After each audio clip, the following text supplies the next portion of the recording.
വളരെയധികം തെറ്റിദ്ധരിക്കപ്പെടുന്ന ഒരു വാക്കാണ് ജാതി,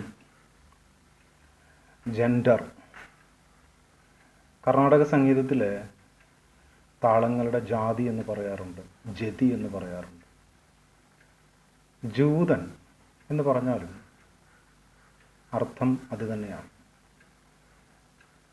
ജ് എന്ന് പറയുന്നത് പല ഗുണങ്ങൾ കൂടിച്ചേർന്നുണ്ടാകുന്ന, മറ്റുള്ളവയിൽ നിന്ന് വേർതിരിച്ച് കാണിക്കുന്ന എന്തെങ്കിലും ഒരു പ്രത്യേക സവിശേഷതയെ സംബന്ധിച്ച് പറയുന്നൊരു വാക്കാണ് ജ് എന്ന് പറയും. ജന്റ് എന്ന് പറഞ്ഞാലും ജാത് എന്ന് പറഞ്ഞാലും ഒരേ അർത്ഥമാണ്.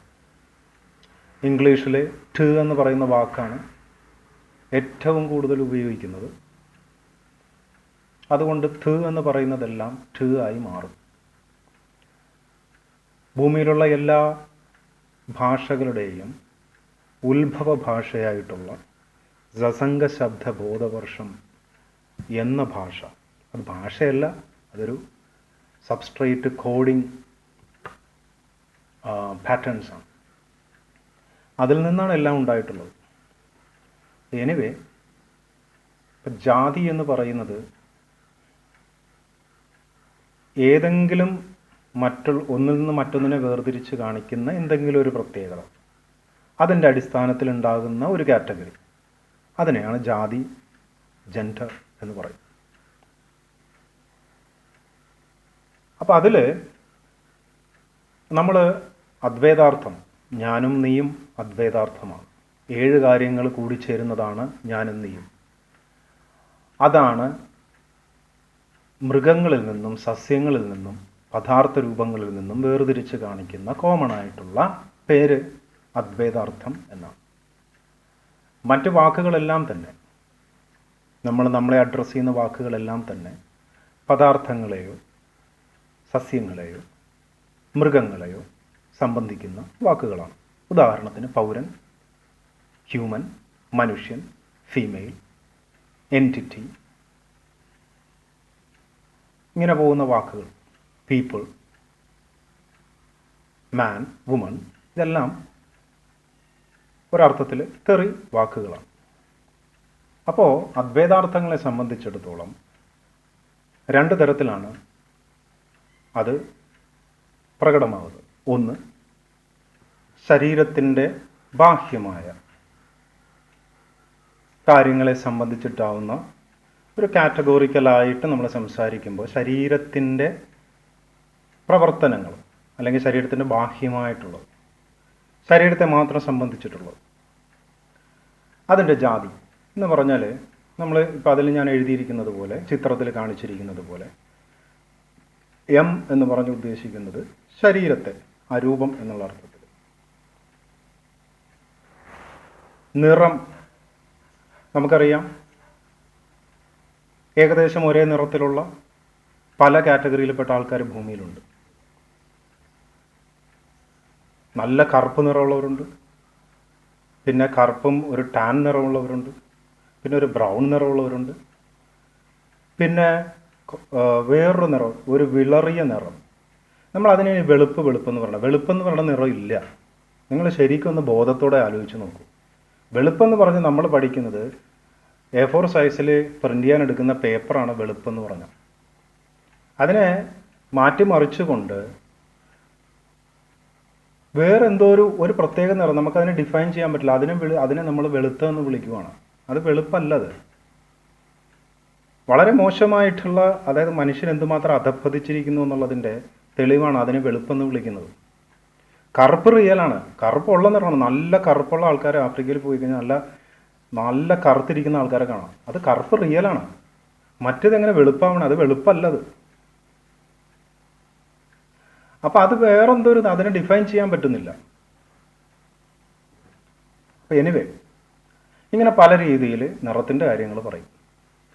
അപ്പം അത് കുറേ ആൾക്കാർ അതേ നിറത്തിൽ വരുന്നത് കൊണ്ടാണ് ഒരു കാറ്റഗറൈസേഷൻ ഉണ്ടാവുന്നത്. ഇതിലെന്തെങ്കിലും പ്രത്യേകതയുണ്ടോ? നിറം ഉള്ളത് കൊണ്ട് എന്തെങ്കിലും ഒരു പ്രത്യേകത, ആ ശരീരത്തിനെ അങ്ങനെ കാണുമ്പോൾ നമുക്ക് വേർതിരിച്ചറിയാൻ പറ്റുമോ എന്നുള്ളതല്ലാതെ മറ്റൊരു പ്രത്യേകത അതിനില്ല. രണ്ടാമത് വലിപ്പത്തിൻ്റെയാണ്. അത് നല്ല സൈസുള്ള ആൾക്കാരുണ്ട്. ജനിക്കുമ്പോൾ മുതലേ നല്ല സൈസിലാണ് അവർ വളർന്നു വരിക. ചില ആൾക്കാർ അങ്ങനെ ഉണ്ടാവില്ല. പൊക്കത്തിൻ്റെ ഉണ്ട്. ചില ആൾക്കാർ നല്ല പൊക്കമുള്ളവരായിരിക്കും, ചില ആൾക്കാർക്ക് പൊക്കം കുറവായിരിക്കും. അതിൻ്റെ കാറ്റഗറി ഉണ്ട്. പിന്നെ കാഠിന്യം എന്ന് പറഞ്ഞൊരു സാധനമുണ്ട്. അതായത് ശരീരത്തിൻ്റെ പേശീബലങ്ങൾക്കുള്ള കാഠിന്യം. ചില ആൾക്കാർ കാഠിന്യം കുറവായിരിക്കും, ചില ആൾക്കാർ മൃദുലതയുള്ളവരായിരിക്കും, ചില ആൾക്കാർ നല്ല കാഠിന്യ ശരീരമുള്ളവരായിരിക്കും. പിന്നെ ആകൃതി എന്ന് പറഞ്ഞാൽ ഗമാത്രികമായ ആകൃതിയാണ്. ഈ ഗമാത്രികമായ ആകൃതി അതിൻ്റെ അകത്ത് ആ പെർഫെക്ഷൻ വരുന്നിടത്താണ് നമുക്ക് പല ആൾക്കാരുടെ ഒരു പ്രത്യേക അട്രാക്ഷൻ, കാണുമ്പോൾ തന്നെ ഒരു അട്രാക്ഷൻ നമുക്ക് തോന്നുന്നത്. അതായത് ചില ആൾക്കാരോട് എല്ലാ ആൾക്കാർക്കും ഒരു അട്രാക്ഷൻ തോന്നും. അട്രാക്റ്റ് ചെയ്യിപ്പിക്കുന്ന എലമെൻ്റ് എന്ന് പറയുന്നത് ആ ഗമാത്രികമായ ഷെയ്പ്പാണ്. അപ്പോൾ ആ ഷെയ്പ്പിൻ്റെ പെർഫെക്ഷൻ ഉള്ളവരും അതില്ലാത്ത ആൾക്കാരും ഉണ്ട്. പക്ഷേ ഇത് ബാഹ്യമായ അട്രാക്ഷൻ തോന്നിപ്പിക്കുന്നു എന്ന് പറയുന്നത് ഒരിക്കലും വേറെന്തെങ്കിലും പ്രത്യേകതയുടെ കാര്യങ്ങളല്ലത്. അപ്പോൾ ഇപ്പോൾ നമ്മൾ ഒരു ആപ്പിൾ വെച്ചു, ഇപ്പുറത്തൊരു പേരക്ക വെച്ച് കഴിഞ്ഞാൽ പെട്ടെന്ന് എല്ലാവരുടെയും കണ്ണുകൾ ആപ്പിളിലോട്ട് പോകും. കാരണം ആപ്പിളിൻ്റെ ഒരു ഷേപ്പ്, ഒരു ഗമാത്രികമായ ഷേപ്പിലുള്ളൊരു പെർഫെക്ഷൻ ഉണ്ട്. അപ്പം അങ്ങനെ ചില സ്ഥലങ്ങൾ നമ്മൾ കാണുമ്പോൾ അട്രാക്ഷൻ തോന്നും. അത് ഗമാത്രികമായിട്ടുള്ള ഒരു ഷേപ്പ് വരുന്നത് കൊണ്ടാണ്. പിന്നെ വരുന്നതാണ് ലവം എന്ന് പറയുന്നത്. ലവം എന്ന് പറഞ്ഞാൽ ല ആൻഡ് വ് എന്ന് പറയുന്നത് ശരീരത്തിൻ്റെ പ്രത്യുൽപാദന ജാതിയെ സംബന്ധിച്ച് പറയുന്നതാണ്. അദ്വൈതാർത്ഥം എന്ന് പറയുന്നത് ഒരിക്കലും ഒരു സ്ത്രീവല്ല പുരുഷനുമല്ല. അദ്വൈതാർത്ഥം ഒന്നെങ്കിൽ ഒരു പുരുഷ ശരീരമുള്ള ഒരാളായിരിക്കാം, അല്ലെങ്കിൽ സ്ത്രീ ശരീരമുള്ള ഒരാളായിരിക്കാം. ശരീരങ്ങളെ മാത്രം കാണിക്കാൻ വേണ്ടി എന്ന് പറഞ്ഞാൽ ലവം എന്ന് പറയുന്നത് ഇവിടെ ഉദ്ദേശിക്കുന്നത് രണ്ട് തരത്തിലുള്ള ശരീര അവയവങ്ങളെ കാണിക്കുന്നതാണ്. ല എന്ന് പറയുന്നത് പുരുഷ പ്രത്യുൽപാദനത്തിന് വേണ്ടിയിട്ടുള്ള ഉപകരണത്തെയും, വ് എന്ന് പറയുന്നത് സ്ത്രീ പ്രത്യുൽപാദനത്തിന് വേണ്ടിയിട്ടുള്ള സ്ത്രീ ശരീരത്തിൻ്റെ ഉപകരണത്തിൻ്റെയും സംബന്ധിച്ച് പറയുന്നതാണ്. ഗിവറും റിസീവറും എന്ന് പറയുന്ന രണ്ട് ഉപകരണങ്ങളെ സംബന്ധിച്ച് പറയുന്നതാണ്. എൽ എന്ന് പറയുന്നത് ഗിവറിനെ റെപ്രസെൻ്റ് ചെയ്യുന്നു, വ് എന്ന് പറയുന്നത് റിസീവ് ചെയ്യുന്നത്. നമ്മൾ ലിംഗവും യോനി എന്ന് പറയുന്നത്. ആ വ് ചേർത്തിട്ടാണ് വജൈന എന്നുള്ള വാക്കും വൂൾവ എന്നുള്ള വാക്കും ഒക്കെ വന്നിട്ടുള്ളത്. എൽ എന്ന് പറയുന്ന വാക്കിനെ സംബന്ധിച്ചിട്ടാണ് ഫാലസ് എന്ന് പറയുന്നതും ലിംഗ എന്ന് പറയുന്ന വാക്കുകളും വന്നിട്ടുള്ളത്. അത് എല്ലും വിയുമാണ്. അത് ശരീരത്തെ സംബന്ധിച്ച് പറയുമ്പോൾ സെക്ഷൽ ഓർഗൻസിനെ സംബന്ധിച്ച് പറയുന്നതാണ്, പ്രത്യുൽപാദന ഉപകരണത്തെ സംബന്ധിച്ച് പറയുന്നത്. അപ്പോൾ നമ്മൾ ശരീരത്തിൻ്റെ ജാതി എന്ന് പറയുമ്പോൾ അതിനെ എങ്ങനെ പറയണം? സ്തന ഗർഭാശയ അണ്ഡയോനി, അത്രയും പറയണം. മറ്റേത് ബീജ വൃഷണ ശിശ്നം എന്ന് പറയും. ശിശ്നം എന്ന് പറയുന്നത് ഈ ലിംഗത്തെ സംബന്ധിച്ചിട്ടുള്ളതാണ്. ഇപ്പം രണ്ട് ശരീരങ്ങൾ, അതാണ് ശരീരത്തെ സംബന്ധിച്ചിട്ടുള്ള ആദ്യത്തെ കാറ്റഗറൈസേഷൻ എന്ന് പറയുന്നത്. ഈ സ്ത്രീ ശരീരവും പുരുഷ ശരീരവുമാണ്. ഏത്? അദ്വൈതാർത്ഥം എന്ന് പറയുന്ന എക്സിസ്റ്റൻസിൻ്റെ ശരീരത്തെ മാത്രം സംബന്ധിച്ച് സംസാരിക്കുന്ന രണ്ട് കാറ്റഗറിയാണ് സ്തനഗർഭാശയ അണ്ഡയോനിയും ബീജവൃഷ്ണ ശിശുനവുമുള്ള രണ്ട് ശരീരങ്ങൾ. ശരീരത്തിൻ്റെ മാത്രമാണത്. അതിന് വേറെ പ്രത്യേകിച്ച് യാതൊരു തരത്തിലുള്ള ആന്തരികതയോ അതിനില്ല. പ്രത്യുൽപാദനത്തിന് വേണ്ടി മാത്രം ഉള്ള ശരീരത്തിൻ്റെ പ്രവർത്തനത്തെ സംബന്ധിച്ചിട്ടുള്ള മാത്രം രണ്ട് ഐഡൻറ്റിറ്റിയാണ്.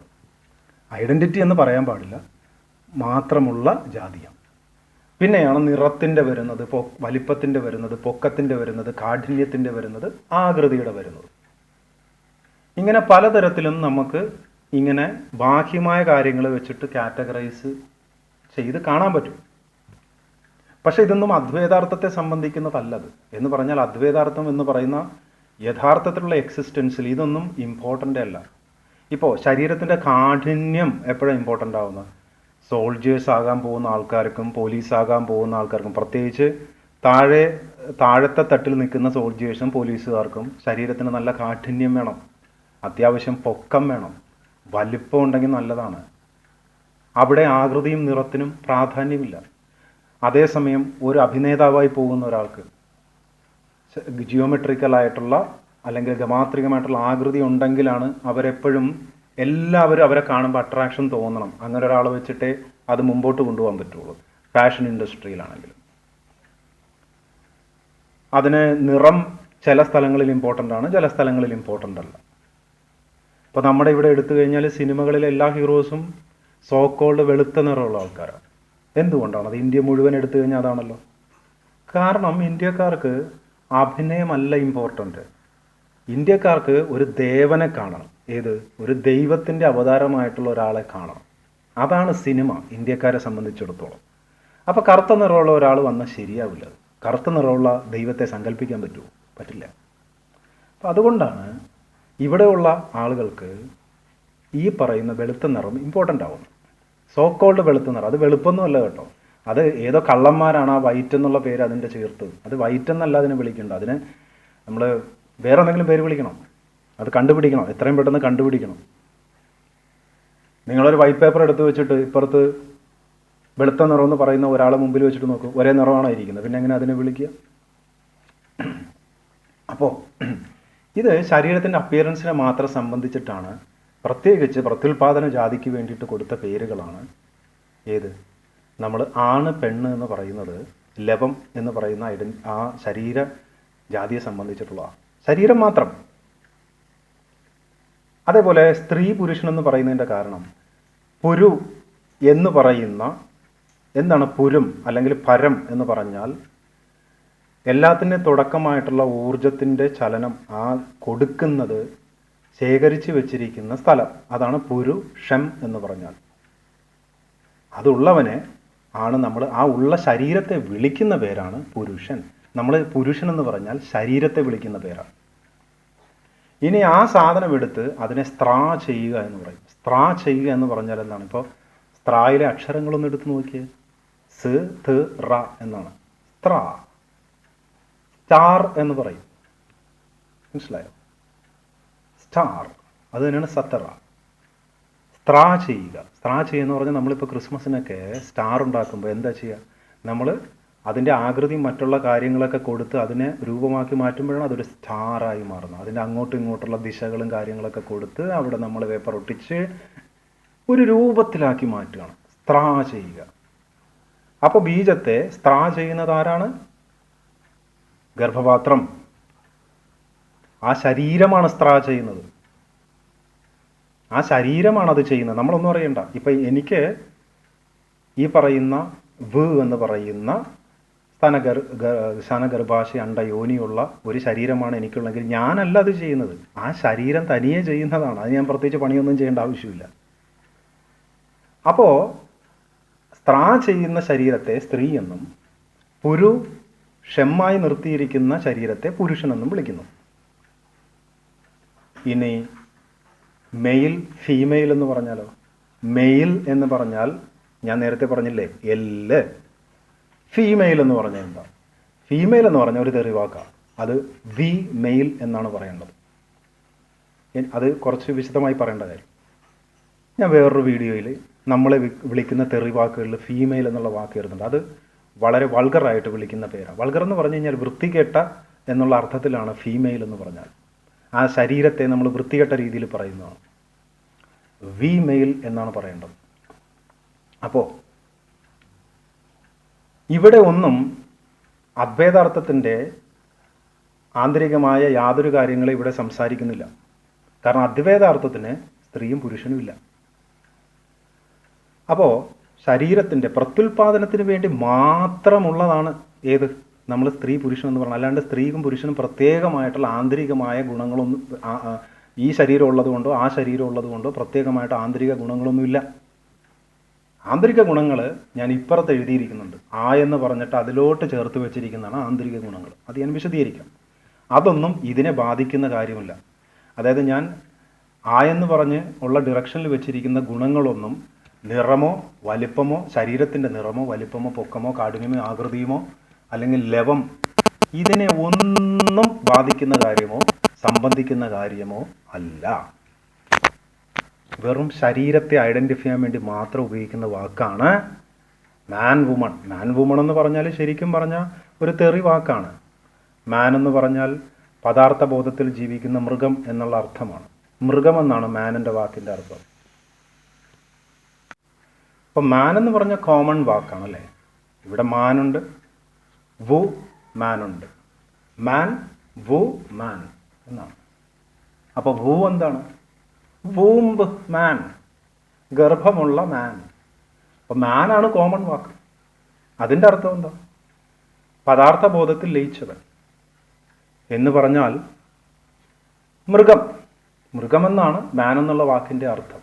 ഐ ആം എ മാൻ എന്ന് പറഞ്ഞാൽ ഐ ആം എ മൃഗം എന്നാണ് അർത്ഥം. അതായത് മൃഗത്തെ പോലെ ചിന്തിക്കുന്നവനെന്നർത്ഥം. ഇനി ഐ ആം എ വുമൺ എന്ന് പറഞ്ഞാലോ? ഗർഭപാത്രമുള്ള മൃഗത്തെ പോലെ ചിന്തിക്കുന്നവൻ. അത്രേ ഉള്ളൂ. അപ്പോൾ ഞാൻ പറഞ്ഞു വന്നത്, മാൻ വുമൺ എന്ന് വിളിച്ച് ഉദ്ദേശിക്കുന്നതും മെയിൽ ഫീമെയിൽ എന്ന് പറയാൻ ഉദ്ദേശിക്കുന്നതും സ്ത്രീലിംഗം പുല്ലിംഗം എന്ന് പറയുന്നതും സ്ത്രീയും പുരുഷനെന്നൊക്കെ വിളിക്കുന്നത് ശരീരത്തിൻ്റെ പ്രത്യുൽപാദന ജാതി അതിനെ സംബന്ധിച്ച് വിളിക്കുന്ന പേരാണ്. ഇനി നമുക്ക് ആന്തരികമായിട്ടുള്ള ജാതിയെക്കുറിച്ച് നോക്കാം. എന്താണ് ഈ ആന്തരികമായ ജാതി? അദ്വൈതാർത്ഥത്തിൻ്റെ ആന്തരികമായ ജാതി എന്ന് പറയുന്നത് ദേവത എന്ന് പറയുന്ന 3 വാക്കാണ്. അപ്പോൾ ഈ ദേവത എന്ന് കേൾക്കുമ്പോൾ നിങ്ങൾ ഹിന്ദു പുരാണങ്ങളൊക്കെ വെച്ചിട്ട് ഏതെങ്കിലും സ്ത്രീയാണ്, പ്രത്യേക എന്തോ ശക്തിയാണ്, മറ്റേതാണെന്നൊക്കെ പറഞ്ഞ് നിങ്ങളെ പഠിപ്പിച്ചു വെച്ചിട്ടുണ്ടാവും. അതല്ല ദേവത. ആ 3 വാക്ക് മാത്രമാണ്. 3 വാക്ക് 3 കാര്യങ്ങൾ ഉദ്ദേശിക്കുന്ന. ആദ്യത്തെ ദ് എന്ന് പറയുന്നത് അദ്വൈതാർത്ഥത്തിന് ഇൻട്രൻസിക്കായിട്ട് നൈസർഗികമായിട്ടുള്ള സൃഷ്ടി ഗുണങ്ങളാണ്. 3 പ്രധാന സൃഷ്ടി ഗുണങ്ങളാണുള്ളത്. സെൻ, റൻ, ജൻ എന്ന് പറയും. സെൻ എന്ന് പറഞ്ഞാൽ സൂക്ഷ്മമായി കിടക്കുന്ന പാറ്റേൺസുകളെ തിരിച്ചറിയാനായിട്ടുള്ള കഴിവോടുകൂടി ജനിക്കുന്ന അല്ലെങ്കിൽ ആ കഴിവ്. റൻ ഗുണം എന്ന് പറഞ്ഞാൽ പുതിയ തരത്തിലുള്ള പാറ്റേണുകളെ സങ്കല്പിക്കാനും അത് നിർമ്മിക്കാനുമായിട്ടുള്ള ഗുണം. ജൻ എന്ന് പറഞ്ഞാൽ ഇങ്ങനെ ഉണ്ടാക്കുന്ന പാറ്റേണുകളെ ഒരു രൂപത്തിലോട്ടാക്കി, ഏറ്റവും മനോഹരമായ രൂപത്തിലോട്ടാക്കി മാറ്റാനായിട്ടുള്ള കഴിവ്. ഇങ്ങനെ 3 ഗുണങ്ങൾ ചേരുന്നതാണ് സൃഷ്ടി ഗുണം എന്ന് പറയുന്നത്. അപ്പോൾ ഈ 3 ഗുണങ്ങളും ഒന്നെങ്കിൽ ഒരു ഗുണമായിട്ട് ഒരാൾക്ക് വരാം, അല്ലെങ്കിൽ 2 ഗുണങ്ങളുണ്ടാവും, അല്ലെങ്കിൽ 3 ഗുണങ്ങളുണ്ടാവും. അങ്ങനെ വരുമ്പോൾ നമുക്ക് 7 കാറ്റഗറി ഉണ്ടാക്കാൻ പറ്റും. അപ്പോൾ സെന്നും റെന്നും ജെന്നും. പിന്നെ വേണമെങ്കിൽ ചില ആൾക്കാർക്ക് സെന്നും റെന്നും കൂടി ചേർന്ന് വരാം, അല്ലെങ്കിൽ സെന്നും ജെന്നും കൂടി ചേർന്ന് വരാം. ചില ആൾക്കാർക്ക് റെന്നും ജെന്നും കൂടി ചേർന്ന് വരാം.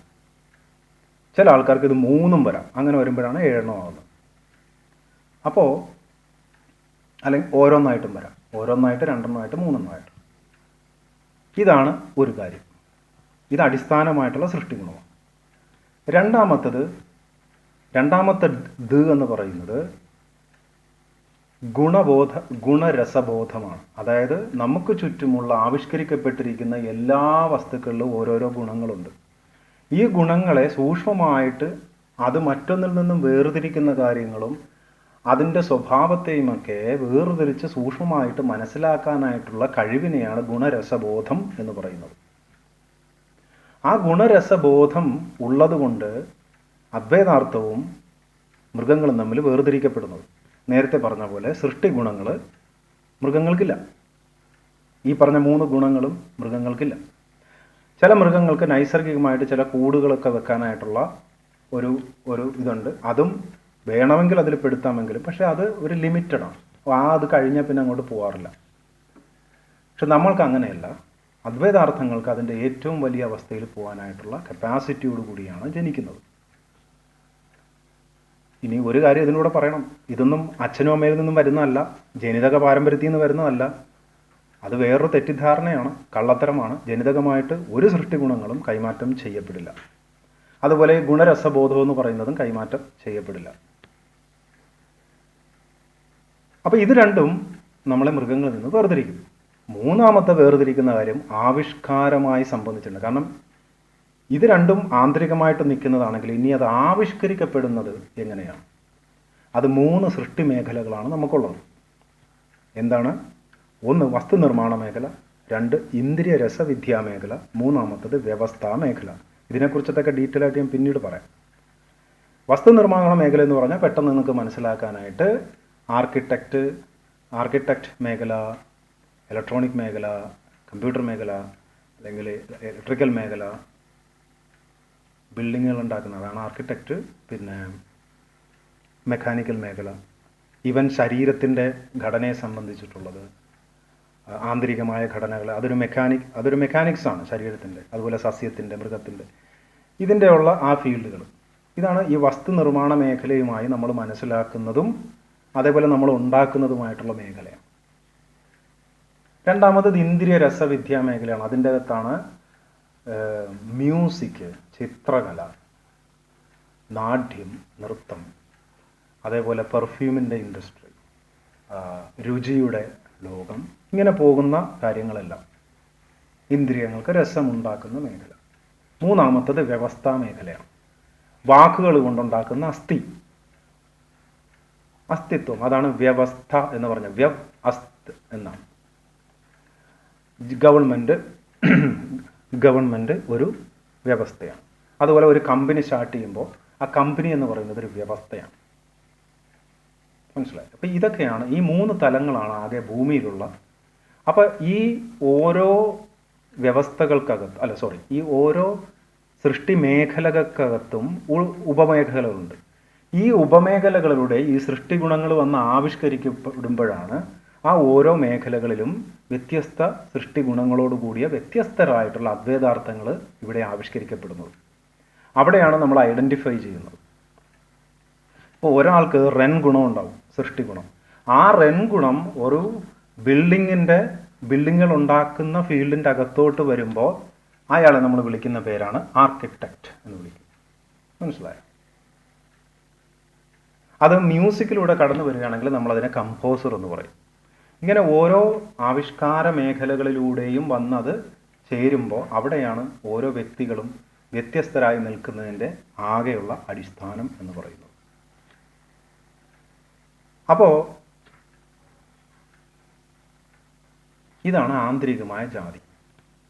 പിന്നെ ഞാനവിടെ ഒരു ജി എന്ന് പറഞ്ഞൊരു അക്ഷരമുണ്ട്. അത് ഗായാണ് ഞാൻ ഉദ്ദേശിക്കുന്നത്. അതുദ്ദേശിക്കുന്നത് ഒരു എല്ലാത്തിൻ്റെ അടിസ്ഥാനമായ ഒരു ഗുണമാണ്. അത് എന്താണെന്ന് പറഞ്ഞാൽ നൈസർഗികമായിട്ട് ഉള്ള ഒരു ഗുണമാണ്. അതായത് എന്നെപ്പോലെ തന്നെ വേദന അനുഭവിക്കാനും പ്രകടിപ്പിക്കാനും കഴിയുന്ന ഒരു ജീവിക്ക് വേദന കൊടുക്കാതിരിക്കാനും അല്ലെങ്കിൽ അതിൻ്റെ വേദന കണ്ട് അതിനെ പരിഹരിക്കാനും തോന്നുന്ന നൈസർഗികമായ ഒരു ഗുണമാണത്. അതിനെ ഗാഭ്യം എന്നാണ് പറയുക, അല്ലെങ്കിൽ അഗാഭ്യം എന്നും പറയും. ഈ ഗാഭ്യം എന്ന് പറയുന്ന ആ അടിസ്ഥാന ഗുണം അതും കൂടി ചേരുമ്പോഴാണ് അദ്വൈതാർത്ഥം പൂർണ്ണമാകുന്നത്. വേറെ 2 ഗുണങ്ങളും കൂടിയുണ്ട്. ഗാഭ്യമിന് വ്യത്യസ്തമായിട്ടുള്ള വേറെ 2 കാര്യങ്ങൾ കൂടിയുണ്ട്. അപ്പോൾ അത് ഇപ്പോഴത്തെ ടോപ്പിക്കല്ല.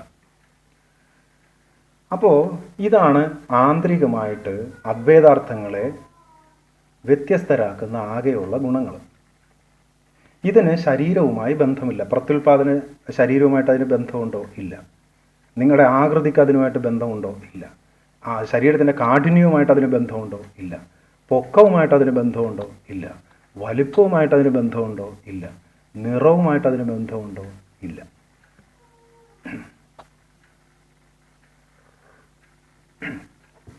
ഇതുണ്ടെന്ന് സ്ഥാപിച്ചെടുത്താണ് ചാതുർവർണ്ണ്യം എന്ന് പറയുന്ന ജനിതക ശ്രേഷ്ഠവാദം ഇവിടെ ഉണ്ടായത്.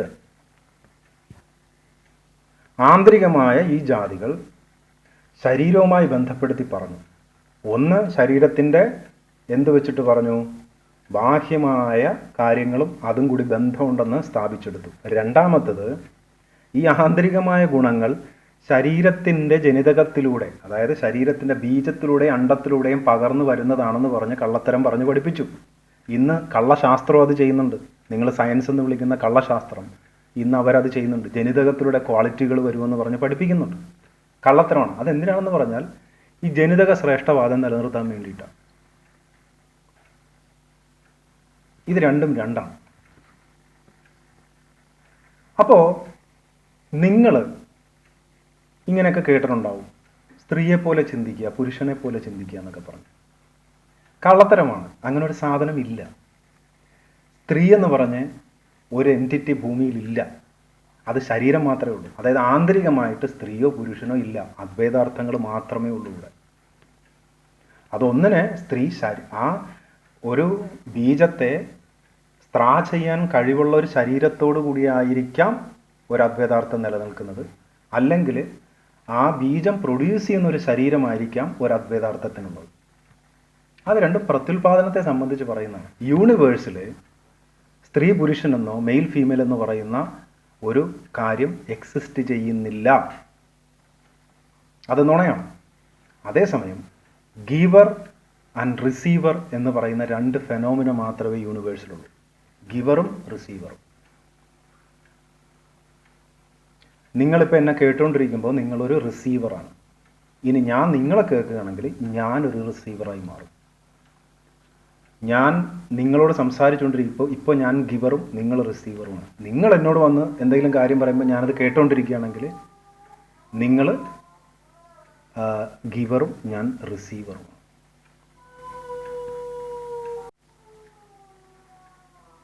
അപ്പോൾ ഈ ഗിവറും റിസീവറും എന്ന് പറയുന്ന യൂണിവേഴ്സൽ കൺസെപ്റ്റ് ശരീരത്തിൻ്റെ അവസ്ഥയിലോട്ട് വരുമ്പോൾ രൂപപ്പെടുന്ന ശരീരത്തിൻ്റെ രണ്ട് ഘടനകളാണ് സ്ത്രീയും പുരുഷനും. അല്ലാണ്ട് സ്ത്രീ എന്നും പുരുഷനെന്നും പറഞ്ഞ് പ്രത്യേകമായിട്ടുള്ള ഒരു ഐഡൻറ്റിറ്റി ഈ യൂണിവേഴ്സിൽ എക്സിസ്റ്റ് ചെയ്യുന്നില്ല. അങ്ങനെ ഉണ്ടെന്ന് സ്ഥാപിച്ചിടത്താണ് ആദ്യത്തെ ജനിതക ബോധം സ്റ്റാർട്ട് ചെയ്യുന്നത്. മനസ്സിലായോ? അതായത് ഞാനൊരു സ്ത്രീയാണ് എന്ന് പറഞ്ഞാൽ അദ്വൈതാർത്ഥം എന്ന് പറയുന്നതിന് സ്ത്രീ ഇല്ല. ആ ശരീരമേ ഉള്ളൂ. ഈ ശരീരത്തിൻ്റെ ബേസിൽ ഞാൻ ചിന്തിക്കുന്നു എന്ന് പറഞ്ഞാൽ മണ്ടത്തരമാണ്.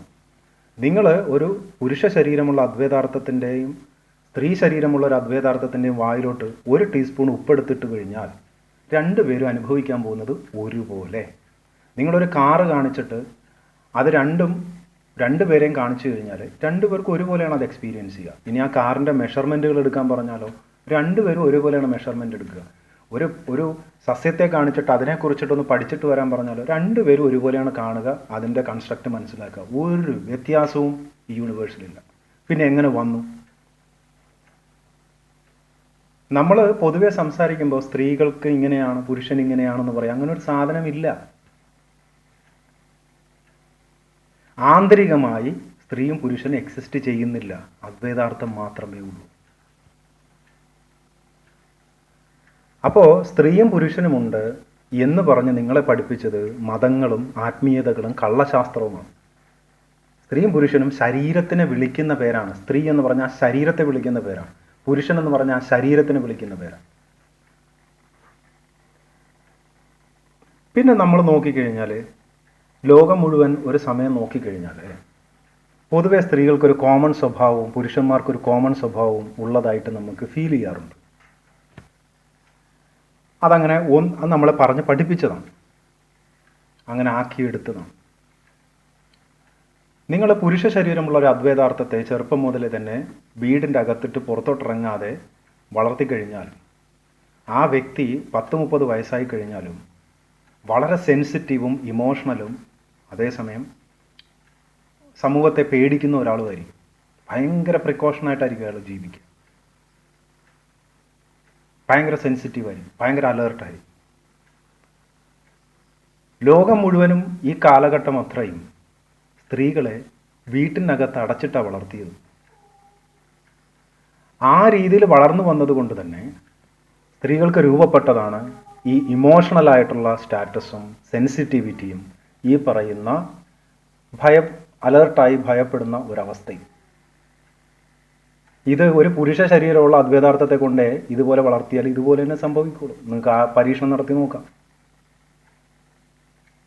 അപ്പോൾ ലോകത്തുള്ള എല്ലാ റിലീജിയനും ആത്മീയതകളും എല്ലാ ട്രഡീഷണൽ ആയിട്ടുള്ള സമ്പ്രദായങ്ങളും സ്ത്രീകളെ അടിമകളാക്കിയാണ് വളർത്തിക്കൊണ്ടിരുന്നത്. അതായത് വീട്ടിൽ വളരെ സൂക്ഷിച്ച് വളർത്തുന്ന ഒരു മൃഗത്തെ പോലെ വളർത്തിയിരുന്നത്. അങ്ങനെ വന്നപ്പോൾ പൊതുവായിട്ട് സ്ത്രീകൾക്ക് ഈ ഇമോഷണലായിട്ടുള്ള സെൻസിറ്റീവായിട്ടുള്ള അല്ലെങ്കിൽ ഭയങ്കര അലേർട്ട് ഫിയർ ഉണ്ടാക്കുന്ന തരത്തിലുള്ള ഒരു നേച്ചർ രൂപപ്പെട്ടു. അത് ലോകത്തെല്ലായിടത്തും ഉണ്ട് എന്ന് പറഞ്ഞാൽ നിങ്ങൾ ലോകത്തെല്ലായിടത്തും ഉള്ള റിലീജിയനെ നോക്കിയാൽ മതി. റിലീജിയൻ ഇല്ലാത്ത ഏതെങ്കിലും ഒരു സ്ഥലമുണ്ടോ? ആത്മീയത ഇല്ലാത്ത ഏതെങ്കിലും ഒരു സ്ഥലമുണ്ടോ? ഈ രണ്ട് കള്ളത്തരങ്ങളിലൂടെയും പിന്നെ ഇന്നത്തെ കള്ളശാസ്ത്രമുണ്ട്. ഇതെല്ലാം എല്ലായിടത്തും ഒരുപോലെ ഉണ്ട്. അതുകൊണ്ടാണ് കോമൺ സ്വഭാവം ഉണ്ടാകുന്നത്. അപ്പോൾ ആ കള്ളത്തരത്തിലൂടെ ലോകം മുമ്പോട്ട് പോയപ്പോൾ സ്ത്രീകൾക്കൊരു പ്രത്യേക സെൻസിറ്റിവിറ്റിയും ഇമോഷണൽ സൈഡും പേടിയും അലർട്ട്നെസ്സും കൂടുതലായിട്ട് വന്നു. പുരുഷന്മാർ പൊതുവെ, പുരുഷ ശരീരമുള്ള അദ്വൈതാർത്ഥങ്ങൾ പൊതുവെ ലോകത്ത് സ്വതന്ത്രമായിട്ട് നടക്കുമ്പോൾ അവർക്ക് ലോകത്തെക്കുറിച്ച് കാണാനും കാര്യങ്ങൾ മനസ്സിലാക്കാനും ഒക്കെയുള്ള കുറച്ച് കപ്പാസിറ്റി ഉണ്ടാവും. അതാണ് ആകെയുള്ള വ്യത്യാസം. ഇന്ന് ജിമ്മിലൊക്കെ പോയിട്ട് നല്ല മസിലും നല്ല ഉരുക്ക് ശരീരവുമായിട്ട് വരുന്ന സ്ത്രീകളുണ്ട്. ആ സ്ത്രീകളടുത്ത് പോയിട്ട്, അല്ലെങ്കിൽ ആ സ്ത്രീ ശരീരമുള്ള അദ്വൈതാർത്ഥങ്ങളുടെ അടുത്ത് പോയിട്ട് സ്ത്രീകൾ ഇമോഷണലാണ്, സെൻസിറ്റീവ് ആണെന്നൊക്കെ പറഞ്ഞാൽ ചിലപ്പോൾ നീ തോട്ടിൽ കിടക്കും. അവരത് അക്സെപ്റ്റ് ചെയ്യത്തില്ല. കാരണം അവർ ലോകം കാണുന്നു, ലോകത്തിൽ അവർ ഇറങ്ങിച്ചെല്ലുന്നു, ലോകത്തെ മനസ്സിലാക്കുന്നു. പിന്നെ അവർക്ക് അതിൻ്റെ ആവശ്യമില്ല. അപ്പോൾ ആന്തരികമായിട്ട് സ്ത്രീയോ പുരുഷനോ ഭൂമിയിലോ യൂണിവേഴ്സിലോ എക്സിസ്റ്റ് ചെയ്യുന്നില്ല. അത് പ്രത്യുൽപാദന ജാതിയെ വിളിക്കുന്ന പേരാണ്. എന്ത് സംഭവിച്ചെന്ന് പറഞ്ഞാൽ ശരീരത്തെ വിളിച്ച പേര് നേരെ തലക്കകത്തോട്ട് കയറി.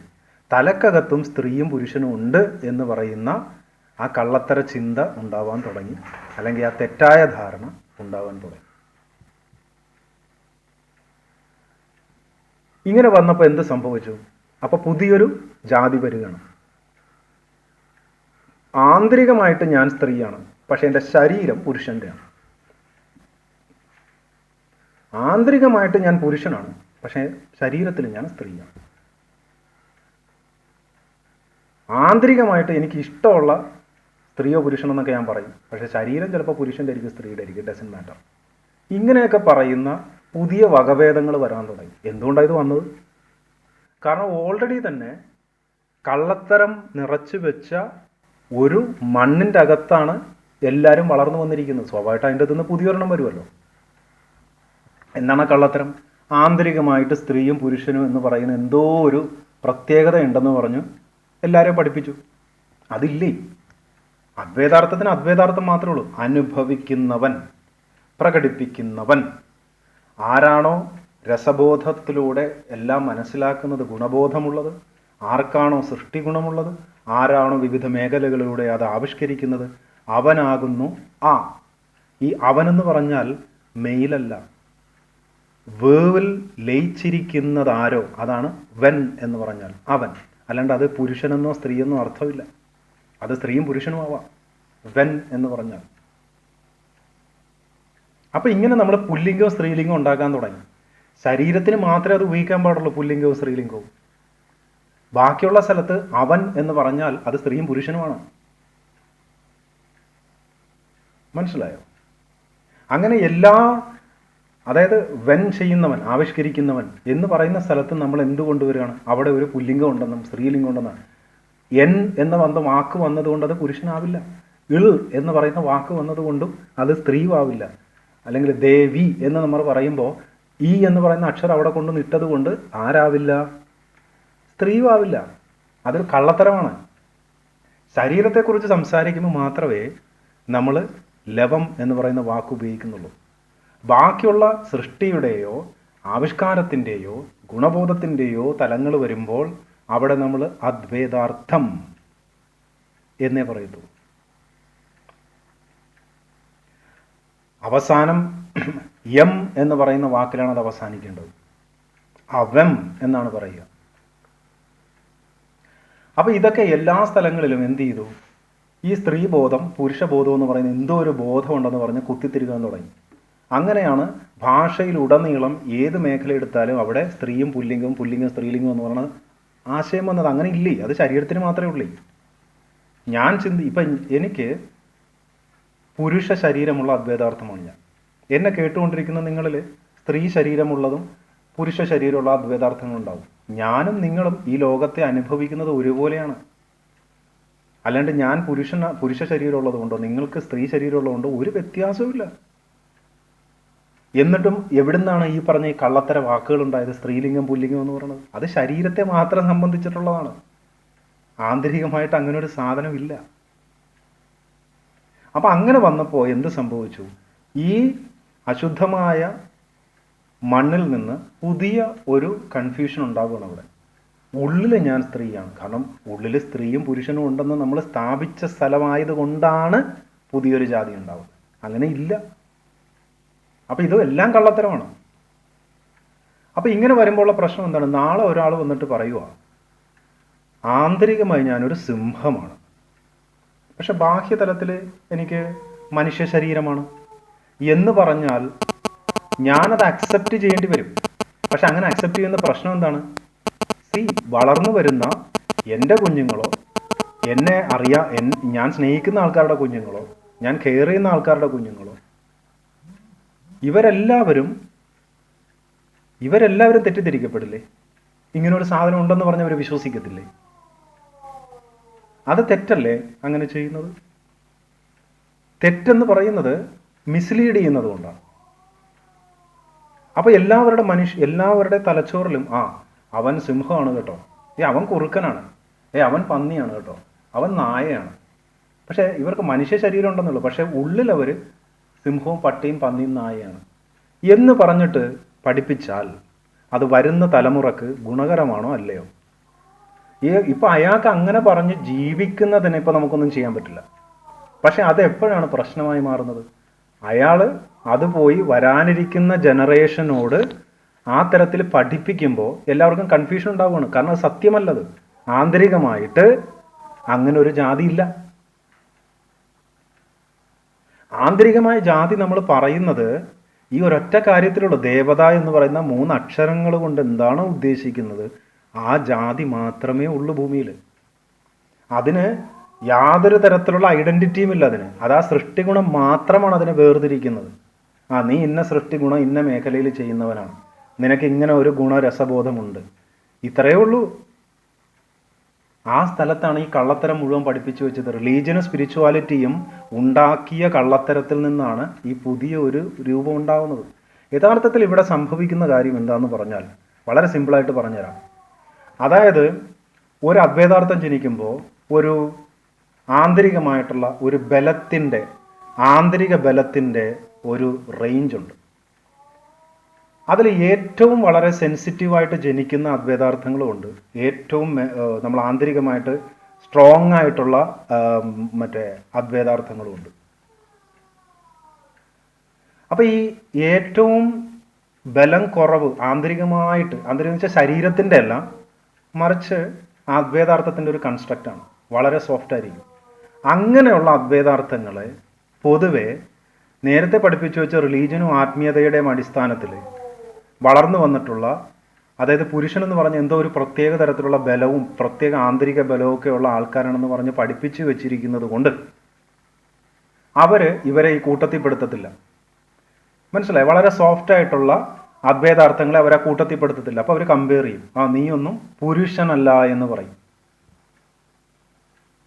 ഈ തലത്തിൽ നിന്നാണ് ഇത് വലിയൊരു ഇഷ്യൂ ആകാൻ തുടങ്ങിയത്. കാരണം ഒരു തരത്തിൽ പറഞ്ഞാൽ ലോകത്തിലെല്ലാം സൃഷ്ടിക്കുന്ന ഏറ്റവും കൂടുതൽ ആൾക്കാരെടുത്ത് അവരെല്ലാവരും വളരെ ആന്തരികമായ ബലം കുറഞ്ഞിട്ടുള്ള അദ്വൈതാർത്ഥങ്ങളായിരിക്കും.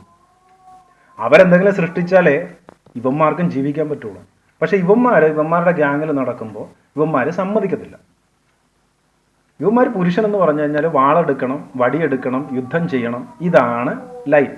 കാരണം അങ്ങനെ ഒരു കാലഘട്ടത്തിലാണ് ജീവിച്ചിരുന്നത്. അങ്ങനെയുള്ളവരെ പുരുഷന്മാരായിട്ട് കണക്കാക്കത്തുള്ളൂ. അപ്പോൾ എന്ത് സംഭവിക്കും? ഈ കണ്ടുപിടുത്തങ്ങൾ ഉണ്ടാക്കുന്ന ആൾക്കാരെ മുഴുവൻ എടുത്തോ, അവരെല്ലാവരും ആന്തരികമായിട്ട് ബലം കുറഞ്ഞിട്ടുള്ള അദ്വൈതാർത്ഥങ്ങളായിരിക്കും. കാരണം അവരുടെ ആ സൃഷ്ടി ഗുണങ്ങളുമായിട്ട് കൂടി ബന്ധമുണ്ട് അതിന്. അത് ഞാൻ വേറൊരു വീഡിയോയിൽ പറയാം. അപ്പോൾ ഇവിടുന്നാണ് ഈ പ്രശ്നം സ്റ്റാർട്ട് ചെയ്യുന്നത്. അപ്പോൾ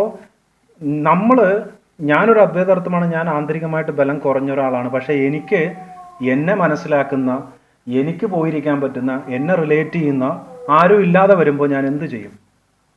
സ്വാഭാവികമായിട്ടും ഞാൻ നോക്കുമ്പോൾ സ്ത്രീ ശരീരമുള്ള അദ്വൈതാർത്ഥങ്ങൾ പൊതുവെ ചെറുപ്പം മുതലേ ഈ തരത്തിൽ വളർന്നു വന്നതുകൊണ്ട്, അതായത് ഒരു വീടിൻ്റെ അകത്തിട്ട് കെട്ടിയിട്ട് വളർത്തു വന്നിരിക്കുന്നുണ്ട്. അവരും ഭയങ്കര ഇമോഷണലും സെൻസിറ്റീവും ഭയങ്കര അലേർട്ടും ഫിയർഫുള്ളായിട്ടുള്ള അദ്വൈതാർത്ഥങ്ങളാണ്.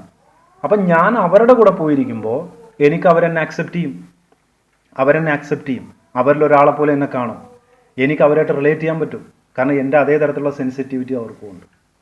ഇങ്ങനെ വന്ന ഒരു വലിയ സാധാരണ തരത്തിലുള്ള ഒരു പ്രശ്നമാണ് ഇത്രയും വലിയ കൺഫ്യൂഷനായിട്ട് മാറിയത്. അതിൻ്റെ കാരണക്കാരാരാ?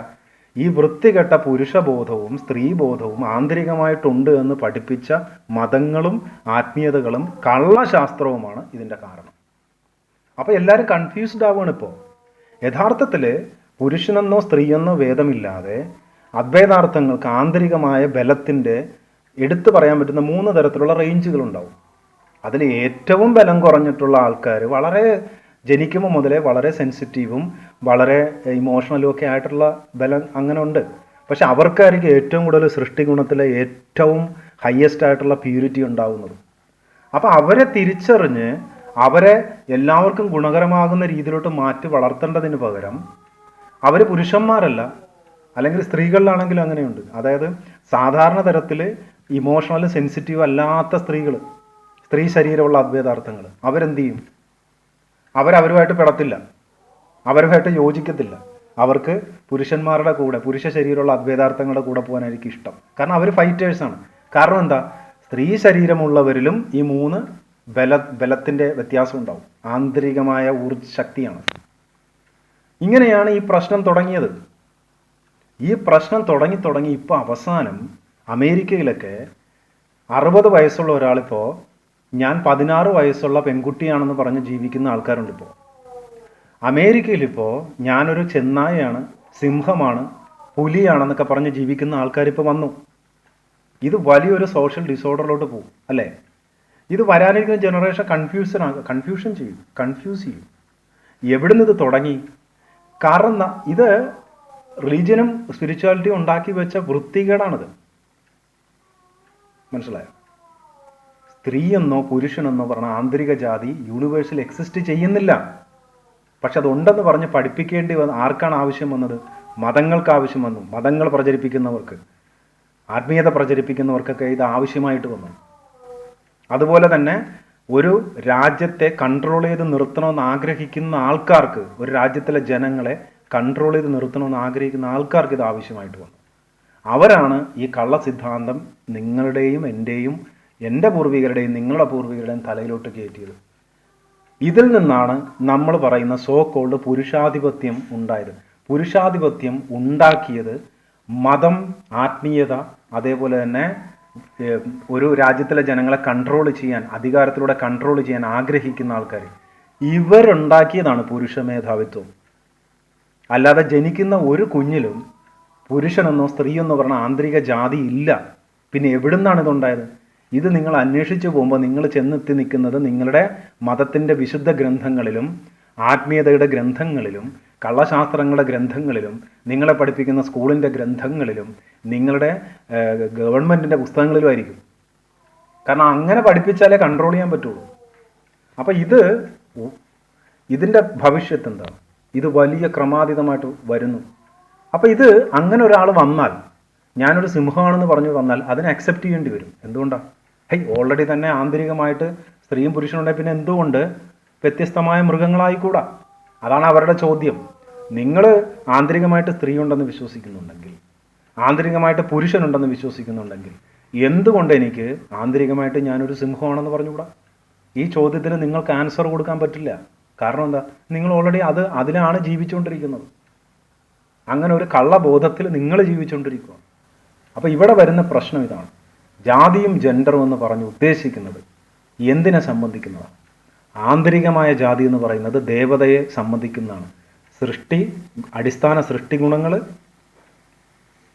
പിന്നെ ആവിഷ്കാര മേഖലയിലൂടെ അത് അവതരിപ്പിക്കപ്പെടുമ്പോൾ വരുന്നത് മൂന്നാമത്തത് ഗുണരസബോധം. പിന്നെ വരുന്നത് എന്ന് പറയുന്നത് ഞാൻ പറഞ്ഞു, തന്നെപ്പോലെ വേദന പ്രകടിപ്പിക്കാനും അനുഭവിക്കാനും കഴിവുള്ള ഒരു ജീവിയെ വേദന കൊടുക്കാനുള്ള ഇതിൽ കൊടുക്കാൻ താല്പര്യപ്പെടാത്തതും അല്ലെങ്കിൽ അതിൻ്റെ വേദന പരിഹരിക്കാനുമായിട്ടുള്ള ആന്തരികമായൊരു ഗുണമാണ്. അത് ഗുണമാണ്, പഠിച്ചുണ്ടാക്കുന്നതല്ല. ഇതാണ് ആന്തരികമായിട്ടുള്ള ജാതി എന്ന് പറയുന്നത്. ബാക്കിയുള്ളതെല്ലാം കള്ളത്തരമാണ്. ജനിതകമെന്ന് പറയുന്നത് എന്തിൻ്റെ അടിസ്ഥാനത്തിലാണ് ജനിതക ജാതി ഉണ്ടാക്കിയത്? നിറത്തിൻ്റെ അടിസ്ഥാനത്തിലാണ്. പിന്നെ സ്ത്രീ പുരുഷ ജാതി, ഇതെല്ലാം ശരീരത്തെ സംബന്ധിക്കുന്ന കാറ്റഗറൈസേഷനാണ്. ഇത് എടുത്തുകൊണ്ട് വന്നിട്ട് എന്ത് ചെയ്തു? ആ സൃഷ്ടി ഗുണങ്ങൾ ഉണ്ടാവണമെങ്കിൽ അത് ഇന്ന പുരുഷ സ്ത്രീകളിലാണ് ഉണ്ടാവുക, അല്ലെങ്കിൽ ഇന്ന നിറമുള്ള ആൾക്കാർക്കാണ് ഉണ്ടാവുക, അല്ലെങ്കിൽ ഇന്ന ജനിതക പരമ്പരയിൽ നിന്ന് വരുന്നവർക്കാണ് ഉണ്ടാവുക എന്ന് പറയുന്ന കള്ള സിദ്ധാന്തം എല്ലാവരെയും പഠിപ്പിച്ചു. ഇതാണ് ഈ സമൂഹത്തിൻ്റെ പ്രശ്നം. അതുകൊണ്ടാണ് അദ്വൈതാർത്ഥങ്ങൾ തിരിച്ച് അവരുടെ ഒറിജിനൽ പൊസിഷനിലോട്ട് വരണം. അദ്വൈതാർത്ഥത്തിന് എന്തില്ല? ഈ പറയുന്ന ശരീരത്തിൻ്റെ ജാതി ഇല്ല. അദ്വൈതാർത്ഥങ്ങൾ എല്ലാവരും ഏതൊരു കാര്യത്തെ അനുഭവിക്കുന്നത് ഒരേപോലെയാണ്. ഒരേപോലെ അനുഭവിക്കാൻ പറ്റുള്ളൂ. ഞാൻ സൂര്യനെ കാണുമ്പോൾ വൃത്താകൃതിയിൽ കാണുന്നത് ഒരു സ്ത്രീ ശരീരമുള്ള ഒരു അദ്വൈതാർത്ഥവും സൂര്യനെ കാണുമ്പോൾ വൃത്താകൃതിയിലേ കാണുള്ളൂ. അങ്ങനെ എല്ലാ കാര്യങ്ങളും ഒരുപോലെ അനുഭവിക്കാൻ പറ്റുള്ളൂ. അപ്പോൾ അദ്വൈതാർത്ഥങ്ങൾ തിരിച്ച് അവരുടെ ഒറിജിനൽ സ്റ്റേറ്റിലോട്ട് വന്നിട്ട് ഈ പറയുന്ന ശരീരത്തിൻ്റെ ഐഡൻറ്റിറ്റി ഉപയോഗിച്ചുകൊണ്ട് ആന്തരിക ഗുണങ്ങളെ പറയുന്ന പരിപാടി നിർത്തണം. അത് നിർത്തിയില്ല എങ്കിൽ വലിയ പ്രശ്നമാണ് ഇനി വരാൻ പോകുന്നത്. അപ്പം ഇതാണ് ജാതിയും ജെൻഡറും എന്ന് പറയുന്നത്. എന്തിനു വേണ്ടിയിട്ടാണ് ഇവിടെ ചാതുർവർണ്ണീയ ജനിതക ശ്രേഷ്ഠവാദം കൊണ്ടുവന്നത്? എന്തിൻ്റെ അടിസ്ഥാനത്തിലാണ്? നിറത്തിൻ്റെ അടിസ്ഥാനത്തിലാണ്. ആ നിറത്തിൻ്റെ അടിസ്ഥാനത്തിൽ വരാൻ കാരണം എന്താണ്? അതിൻ്റെ പിന്നിലിരിക്കുന്നത് സ്ത്രീ പുരുഷൻ എന്ന് പറയുന്ന ആന്തരിക ജാതി ഉണ്ടെന്ന് ആദ്യം പഠിപ്പിച്ചു. അതിനുശേഷമാണ് പിന്നെ ജനിതകത്തിന് ഈ നിറത്തിൻ്റെ ജാതി അതിലോട്ട് കയറ്റുന്നത്. പിന്നെ ആകൃതിയുടെ ജാതി കയറ്റും. പിന്നെയാണ് ഇത് പാരമ്പര്യമായിട്ട് അച്ഛൻ്റെ അമ്മയുടെയും ബീജത്തിൽ ഈ സൃഷ്ടിഗുണങ്ങളും ഗുണരസബോധവും ആവിഷ്കാര മേഖലകളും എഴുതി വെച്ചിട്ടുണ്ടെന്ന് പറഞ്ഞിട്ട് പഠിപ്പിക്കും. എല്ലാത്തിൻ്റെ അടിസ്ഥാനം ഈ സ്ത്രീ പുരുഷൻ എന്ന് പറയുന്ന ആന്തരിക ജാതി ഉണ്ടെന്ന് പറഞ്ഞ് പഠിപ്പിച്ചിടത്താണ്. അപ്പം അതുകൊണ്ട് ഈ കള്ളത്തരം തിരിച്ചറിയുക. ഈ കള്ളത്തരം തിരിച്ചറിയുക. എന്തിനാണ് ഇങ്ങനെ പഠിപ്പിച്ചത്? ഒരു രാജ്യത്തിലെ ജനങ്ങളെ മുഴുവൻ കള്ള സിദ്ധാന്തങ്ങളെ മുഴുവൻ പഠിപ്പിക്കണം. എന്തിനാണ്? അവരെ കൺട്രോൾ ചെയ്ത് അടിമകളാക്കി എന്നും സസ്യങ്ങളെപ്പോലെയും ഫാം ആനിമലുകളെപ്പോലെയും നിർത്തി പദാർത്ഥങ്ങളെപ്പോലെയും ഉപയോഗിച്ച് അവരുടെ എനർജി ഊറ്റാൻ ആഗ്രഹിക്കുന്ന കപാല എന്ന് പറയുന്ന അടിസ്ഥാന പ്രിൻസിപ്പിളിൽ നിന്നുണ്ടായ കള്ള സിദ്ധാന്തങ്ങളാണിത്. കപാലന്മാരാണിത് ചെയ്യുന്നത്. കപാല എന്ന് പറയുന്നത് യൂണിവേഴ്സിലെ ഒരു പ്രിൻസിപ്പിളാണ്. വേട്ടക്കാരെന്ന് പറയും. ആ വേട്ടക്കാരാണ് ഈ കണ്ട കള്ള ശാസ്ത്രവും കള്ള മതവും കള്ള ആത്മീയതയും എല്ലാം നിങ്ങളെ പഠിപ്പിക്കുന്നത്. അതുകൊണ്ട് മനസ്സിലാക്കുക, നിങ്ങളൊരു സ്ത്രീയും പുരുഷനുമാണെന്ന്, ആന്തരികമായിട്ട് സ്ത്രീയും പുരുഷനാണെന്ന് നിങ്ങൾ വിചാരിച്ചിട്ടുണ്ടെങ്കിൽ നിങ്ങൾ ജാതി വ്യവസ്ഥയിൽ വിശ്വസിക്കുന്ന ഒരാളാണ്. നിങ്ങളുടെ അച്ഛൻ്റെ അമ്മയിൽ നിന്നാണ് നിങ്ങൾക്ക് ഗുണങ്ങൾ വരുന്നതെന്ന് നിങ്ങൾ ചിന്തിക്കുന്നുണ്ടെങ്കിൽ നിങ്ങൾ ജാതി വ്യവസ്ഥയിൽ വിശ്വസിക്കുന്ന ഒരാളാണ്. കാരണം എല്ലാ ജാതി വ്യവസ്ഥയുടെ അടിസ്ഥാനം എൻ്റെ ഉള്ളിൽ സ്ത്രീയും പുരുഷനും ഉണ്ട് എന്ന് പറയുന്ന അബദ്ധ ചിന്തയിൽ നിന്നാണ് വരുന്നത്. അതേപോലെ എൻ്റെ സൃഷ്ടി ഗുണങ്ങൾ എൻ്റെ മുത്തച്ഛന്മാരിൽ നിന്നും അച്ഛന്മാരിൽ നിന്നും വരുന്നതാണ് പറയുന്ന ഈ രണ്ട് കള്ള സിദ്ധാന്തങ്ങളാണ് എല്ലാ ജാതി വ്യവസ്ഥകളുടെയും അടിസ്ഥാനം. ഏത്?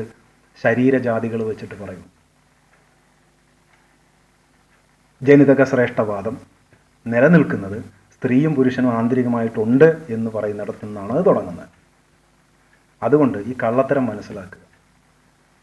എന്നെ കേട്ടുകൊണ്ടിരിക്കുന്ന നിങ്ങൾ ഒരു സ്ത്രീയുമല്ല ഒരു പുരുഷനുമല്ല. ആ രണ്ട് ശരീരം നിങ്ങൾക്കുണ്ടെന്നേ ഉള്ളൂ. നിങ്ങൾ ഏത് സൂട്ടിട്ട് വന്നാലും കേൾക്കുന്നത് അദ്വൈതാർത്ഥമാണ്. നിങ്ങൾക്കൊരു സ്ത്രീയായിട്ടും കേൾക്കാൻ പറ്റില്ല, പുരുഷനായിട്ടും കേൾക്കാൻ പറ്റില്ല. നിങ്ങൾ സ്ത്രീയായിട്ട് കേൾക്കുന്നു എന്ന് പറയുമ്പോൾ ഇതുവരെ നിങ്ങളെ പഠിപ്പിച്ചു വെച്ചിരിക്കുന്ന കള്ള സിദ്ധാന്തങ്ങൾക്ക് അടിസ്ഥാനമായി നിങ്ങൾ കേൾക്കുന്നു എന്നാണ് അതിൻ്റെ അർത്ഥം. നിങ്ങൾ പുരുഷനായി കേൾക്കുന്നു എന്ന് പറഞ്ഞാൽ ഇത്രയും നാൾ നിങ്ങളെ പഠിപ്പിച്ചു വെച്ചിരിക്കുന്ന കള്ള സിദ്ധാന്തങ്ങൾക്ക് അടിസ്ഥാനമായിട്ടാണ് എന്നെ കേൾക്കുന്നതെന്നാണ്. ഇത് രണ്ടും നിങ്ങൾ മാറ്റിവെച്ച് ഒരു അനുഭവിക്കുന്നവൻ എന്ന തരത്തിൽ മാത്രം നിങ്ങൾ കേട്ടു നോക്കും. അപ്പം ഞാൻ ഈ പറയുന്നത് ക്ലിയറായിട്ട് മനസ്സിലാവും. വരുന്ന തലമുറയെ രക്ഷപ്പെടുത്തേണ്ടത് ഇന്ന് ജീവിച്ചിരിക്കുന്നവരുടെ ഉത്തരവാദിത്വമാണ്.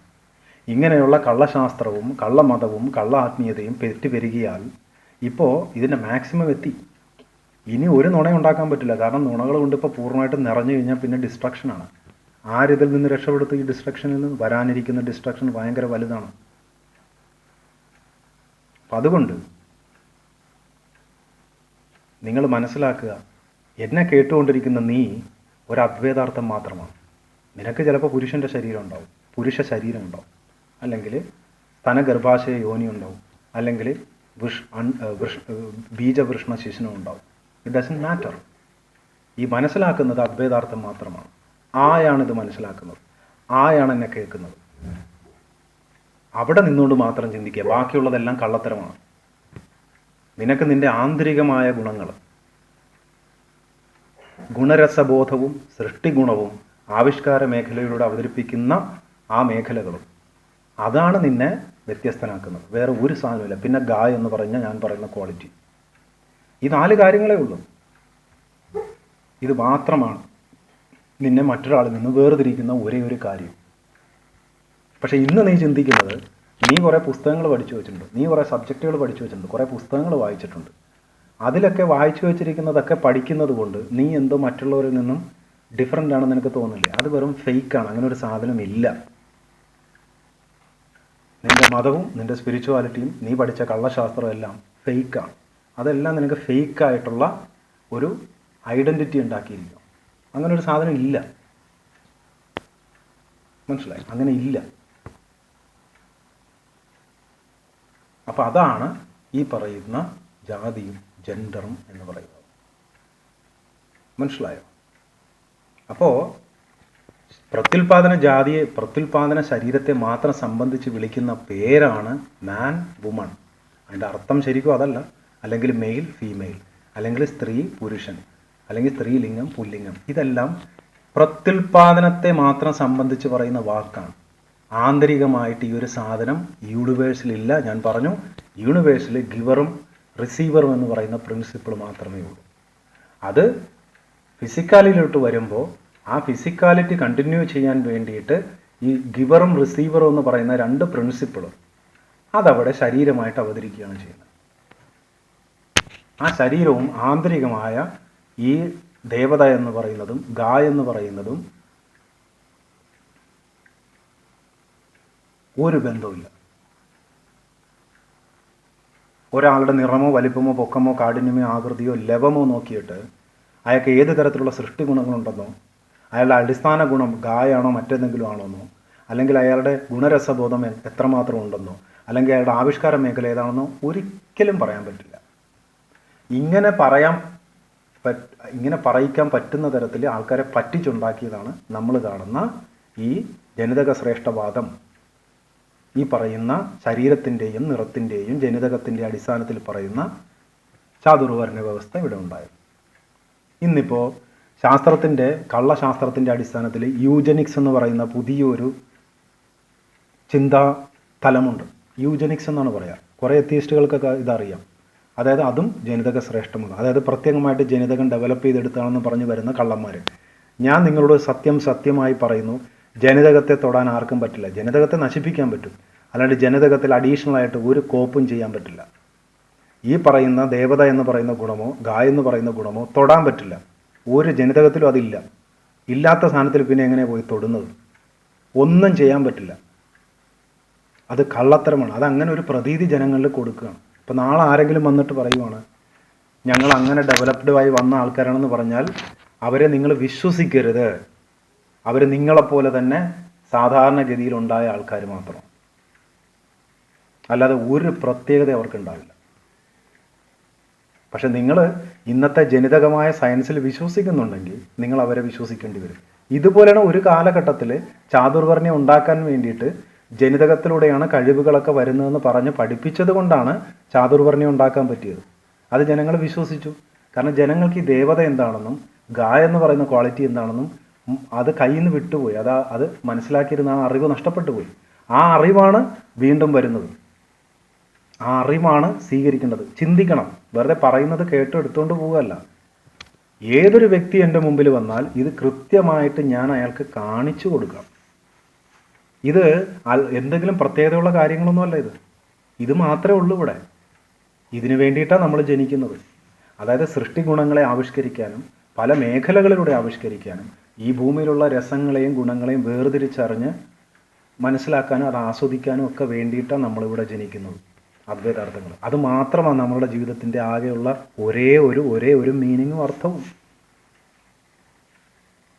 അതിനെ നശിപ്പിക്കാൻ വേണ്ടിയിട്ടാണ് ഈ കപാല പ്രിൻസിപ്പിളുള്ള ഗുണമുള്ള മനുഷ്യർ ഈ നിറം, വലിപ്പം, പൊക്കം, കാഠിന്യം, ആകൃതി, ലവം, ഈ പറഞ്ഞ ഇത്രയും കാര്യങ്ങൾ വെച്ചിട്ട് ഈ ആന്തരിക ഗുണങ്ങൾ ഇങ്ങനെയൊക്കെയുള്ള ആൾക്കാർക്ക് ഉണ്ടാകുമെന്ന് പറഞ്ഞ് പഠിപ്പിച്ച്, സ്ത്രീ പുരുഷ ജാതി ആന്തരികമായിട്ടുണ്ടാവുമെന്ന് പറഞ്ഞ് പഠിപ്പിച്ച്, ഈ ഗുണങ്ങൾ ജനിതകമായിട്ട് വരുന്നു എന്ന് പറഞ്ഞ് പഠിപ്പിച്ച് ജനങ്ങളെ മുഴുവൻ മണ്ടന്മാരാക്കി ഈ റേസിസം, രാജ്യപാരമ്പര്യം, സംസ്കാര പാരമ്പര്യം, ജാതി വ്യവസ്ഥ, കുലജാതി വ്യവസ്ഥ, അതുപോലെ സ്ത്രീയും പുരുഷനും എന്ന് പറയുന്ന വകഭേദം, ഇതൊക്കെ ഉണ്ടാക്കി ജനങ്ങളെ മുഴുവൻ മണ്ടന്മാരാക്കി നിർത്തുക. ഒരാൾക്ക് പോലും ഒരു ചോദ്യം പോലും ഇല്ല എന്നുള്ളതാണ് എന്നെ ഞെട്ടിക്കുന്ന കാര്യം. ഒരാൾ ആന്തരികമായിട്ട് സ്ത്രീയാണെന്ന് പറഞ്ഞു വരുമ്പോൾ ആന്തരികമായിട്ട് എന്ത് സ്ത്രീ? എങ്ങനെ നിങ്ങൾ പ്രൂവ് ചെയ്യുക ആന്തരികമായിട്ടൊരു സ്ത്രീ ഉണ്ടെന്നുള്ളത്? സ്ത്രീയെ ഡിഫൈൻ ചെയ്യണ്ടേ? എന്താണ്? ശരീരത്തിൻ്റെ മാത്രമല്ല, പിന്നെ സൈക്കോളജിക്കലായിട്ട് ഐഡൻറ്റിഫൈ ചെയ്യുന്നത് എങ്ങനെയാണ് വന്നതെന്ന് ഞാൻ നേരത്തെ പറഞ്ഞു. ലോകം മുഴുവൻ സ്ത്രീകളെ അടിമകളാക്കിയാണ് വളർത്തിക്കൊണ്ടിരുന്നത്. ഇന്നും ഭാരതത്തിൽ അങ്ങനെയാണ്. സ്വാഭാവികമായിട്ട് അവിടെ നിന്നുണ്ടാകുന്ന അദ്വൈതാർത്ഥങ്ങൾ, സ്ത്രീ ശരീരമുള്ള അദ്വൈതാർത്ഥങ്ങൾ എല്ലാവരും ഹൈലി സെൻസിറ്റീവും ഇമോഷണലും പേടിക്കുന്നവരും അലേർട്ടായിട്ടുള്ള ആൾക്കാരുമായിരിക്കും. അത് എന്തുകൊണ്ടങ്ങനെ ഉണ്ടാകുന്നു? അതിൻ്റെ കാരണം ഇതാണ്, ഇവിടുത്തെ സോഷ്യൽ എഡ്യൂക്കേഷൻ കൊണ്ടുണ്ടാകുന്നു. അല്ലാണ്ട് അത് ജനിക്കുമ്പോഴുള്ളതല്ല. ജനിക്കുമ്പോൾ അങ്ങനെ ഒരു സാധനമേ ഇല്ല. സ്ത്രീയും പുരുഷനെന്ന് പറഞ്ഞാൽ ആ വകഭേദം തന്നെ ഇല്ല. പിന്നീട് കള്ളക്കഥകളും സെക്ഷുവാലിറ്റിയുടെ ഒപ്രഷനും സപ്രഷനും എല്ലാം വെച്ച് സൃഷ്ടിച്ചെടുത്ത ഒരു വലിയ കള്ള സിദ്ധാന്തമാണ് സ്ത്രീയും പുരുഷനും ആന്തരികമായിട്ടുണ്ടെന്നുള്ളത്. അതിൻ്റെ ബലത്തിലാണ് പിന്നീട് ജനിതക ശ്രേഷ്ഠവാദവും ചാതുർവർണ്ണ വ്യവസ്ഥയും കുലജാതി വ്യവസ്ഥയും ജാതി വ്യവസ്ഥയും രാജ്യപാരമ്പര്യവും സംസ്കാര പാരമ്പര്യവും മറ്റേ പാരമ്പര്യവും മതപാരമ്പര്യവും എന്നൊക്കെ പറഞ്ഞിട്ട് എല്ലാം ബ്ലഡിലൂടെ വരുന്നെന്ന് പറഞ്ഞങ്ങോട്ട് പഠിപ്പിച്ചു. ഇതാണ് സത്യം. ഇതിനെ മനസ്സിലാക്കുക.